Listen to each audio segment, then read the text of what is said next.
നിങ്ങളുടെ വീട്ടിലെ നായ പുല്ല് തിന്നുന്നത് കണ്ടിട്ടുണ്ടോ? മിക്കപ്പോഴും മാംസാഹാരത്തോട് മാത്രം ഇഷ്ടം കാണിക്കുന്നവർ പെട്ടെന്ന് ഓടിപ്പോയിട്ട് പുല്ല് തിന്നുന്നത് എന്താണെന്ന് നിങ്ങൾ വിചാരിച്ചിട്ടുണ്ടോ? എൻ്റെ പേര് ഡോക്ടർ മേഘ വിൽസൺ. ഞാനൊരു വെറ്റിനറിയനാണ്. ആനിമൽ റിലേറ്റഡ് അല്ലെങ്കിൽ വെറ്റിനറി റിലേറ്റഡ് കണ്ടൻറ്റ്സ് നിങ്ങൾക്ക് ഇഷ്ടമാണെങ്കിൽ do follow my channel the vet വോയിജസ്.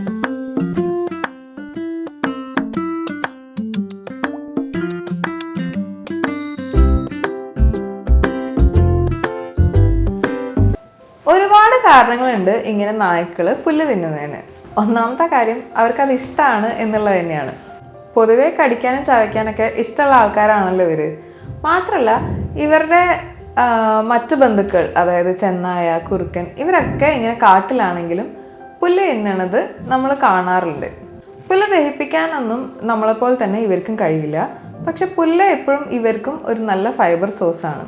മാത്രമല്ല പൊട്ടാഷ്യം, കാൽഷ്യം, ഫോസ്ഫറസ് ഇതൊക്കെ പുല്ലിലുള്ളതുകൊണ്ട് തന്നെ അതിൻ്റെ ഡെഫിഷ്യൻസി വരുന്നത് നികത്താനും ഇതുകൊണ്ട് പറ്റും.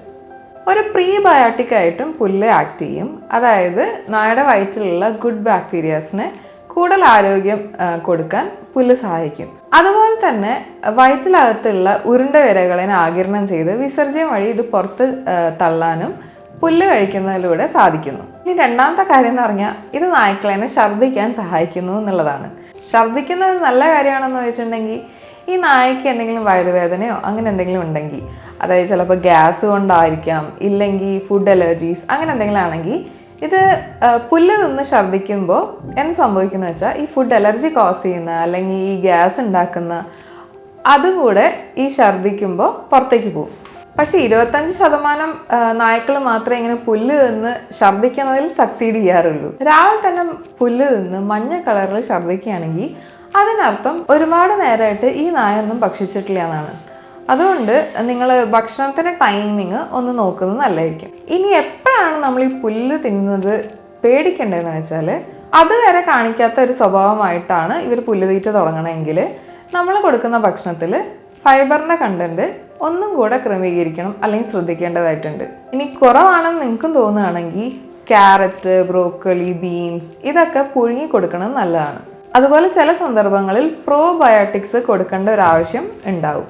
ഇത് ഞാൻ നേരത്തെ പറഞ്ഞ പോലെ ഗുഡ് ബാക്ടീരിയാസ് കണ്ടന്റ് കുറവാകുമ്പോഴാണ് നമ്മൾ പ്രോബയോട്ടിക് കൊടുക്കേണ്ടി വരിക. ചില സമയത്ത് ഇതുപോലെ തന്നെ നമുക്ക് വൈറ്റമിൻസിൻ്റെ സിറപ്പ് അഡീഷണൽ ആയിട്ട് കൊടുക്കേണ്ടി വരും.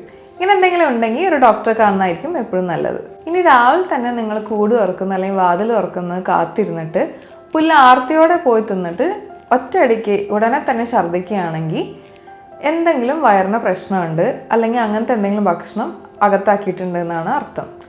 ഇതിനോടൊപ്പം ക്ഷീണവും കൂടെ ഉണ്ടെങ്കിൽ എന്തായാലും നിങ്ങൾ ഒരു ഡോക്ടറെ കാണിക്കണം.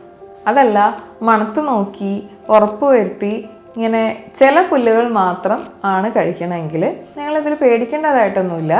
പക്ഷേ ആ പുല്ല് പെസ്റ്റിസൈഡ്സ്, ഹെർബിസൈഡ്സ് എന്നിങ്ങനെയുള്ള മരുന്നൊന്നും അടിച്ചിട്ടില്ല എന്നുള്ളത് ഉറപ്പുവരുത്തുക.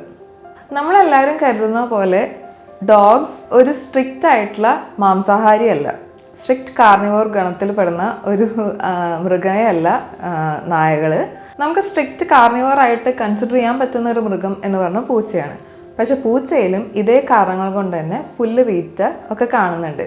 ഗതികെട്ടാൽ പുലി പുല്ലും തിന്നും എന്ന് പറഞ്ഞ പോലെ പൂച്ചയുടെ കുടുംബത്തിലുള്ള മറ്റു മൃഗങ്ങളും ഇതേപോലെ കഴിക്കുന്നുണ്ട്. അതുകൊണ്ട് ഒരിക്കലും ഒരു അസ്വാഭാവികമായിട്ടുള്ള സംഭവം ഒന്നല്ല. സോ ഇനി അടുത്ത പ്രാവശ്യം നിങ്ങൾ ലീഷായിട്ട് നായനെ നടത്താൻ വേണ്ടിയിട്ടോ അല്ലെങ്കിൽ പാർക്കിലേക്ക് പോകുമ്പോൾ പുല്ല് തിന്നുകയാണെങ്കിൽ, മരുന്നൊന്നും അടിച്ചിട്ടില്ലാത്ത പുല്ലാണെങ്കിൽ അത് തടയേണ്ട യാതൊരു കാര്യവുമില്ല. സോ നിങ്ങൾക്ക് ഈ വീഡിയോ ഇഷ്ടപ്പെട്ടെന്ന് വിചാരിക്കുന്നു. ഇതുപോലെ ഇൻട്രസ്റ്റിംഗ് ആയിട്ടുള്ള എന്തെങ്കിലും ചോദ്യം നിങ്ങൾക്ക് ഉണ്ടെങ്കിൽ എന്തായാലും കമൻറ്റ് ചെയ്യുക. Thanks for watching.